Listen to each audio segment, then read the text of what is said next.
Good morning বন্ধুরা, সবাইকে শুভ সকাল। আজকে সকালটা শুরু করলাম এক কাপ লিকার চা দিয়ে। কি বলুন তো, সর্দি লেগে গেছে, কাশি হচ্ছে, তো ভাবলাম আজকে লিকার চাটাই খাই। আর আজকে কোনো রকম ব্রেকফাস্ট বানাইনি, ঘরে অনেক খাবার আছে, এগুলো খেয়ে শেষ করতে হবে। নিয়ে নিলাম ফ্রুট বন, কেক আর হচ্ছে বিস্কুট, এই দিয়ে হবে সকালের খাওয়া দাওয়া। তো ব্রেকফাস্টটা শেষ করে ওদের বাবা চলে গেছে বাজারের দিকে। আজকে যেহেতু শুক্রবার, সাপ্তাহিক ছুটির দিন, তো বাজার করার পালাটা হচ্ছে ওরই।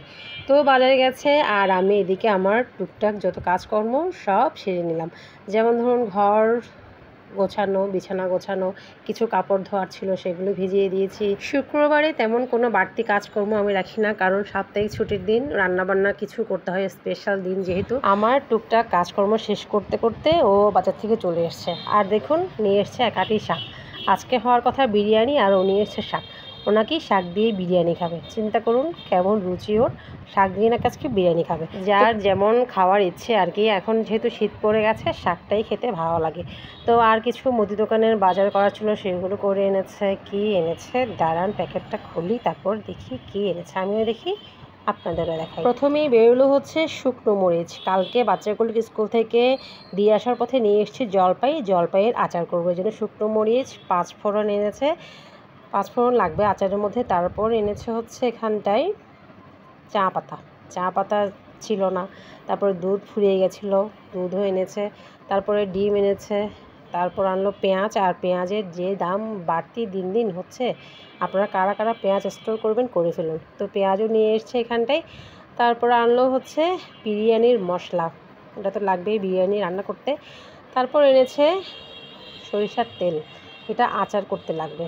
আচার করবো হচ্ছে বাচ্চাদের জন্য, বাচ্চারা আচার খাওয়ার জন্য বায়না করেছে, আচারটা করতে হবে। আর এখানটায় এনেছে হচ্ছে চিনি গুড় আনতে বলেছিলাম, গুড় পাইনি তাই চিনি এনেছে। আর এখানটায় আনলো বিরিয়ানির জন্য স্পেশাল চিনি গুঁড়া চাল। তো চলুন বাজারটা গুছিয়ে আমি রান্নাবান্নায় চটপট মন দিই। অলরেডি দিকে বেলাও কিন্তু অনেকটাই হয়ে গেছে। আর নিয়ে এসেছে চিকেনটা এখন কাটাকাটি করতে হবে, কাটাকাটি করে চটপট রান্নাটা শুরু করতে হবে। চলুন রান্নাবান্না আমার শুরু হয়েও গেছে, সব কাটাকুটি করে রেডি করে নিয়েছি। এখানটায় পেঁয়াজ বেরেস্তা ভেজে নিচ্ছি বিরিয়ানির জন্য। একটুখানি চিনি দিয়ে ভাজা করলে বেরেস্তাটা বেশ মুচমুচে হয়, একটা টিপস আপনাদের জানিয়ে দিলাম। আর যখন আমি রান্নাবান্না করি তখন চেষ্টা করি কিভাবে সবচাইতে কম বাসন এঁটো করবো, কারণ বাসন বেশি এঁটো হলে আমাকেই ধুতে হবে। এদিকে এক ফাঁকে শাকটা ভাজা হয়ে গেছে, শাক ভাজার কড়াইয়ের মধ্যে দিয়ে দিলাম এবার ডিমটা ভাজা করে নেব।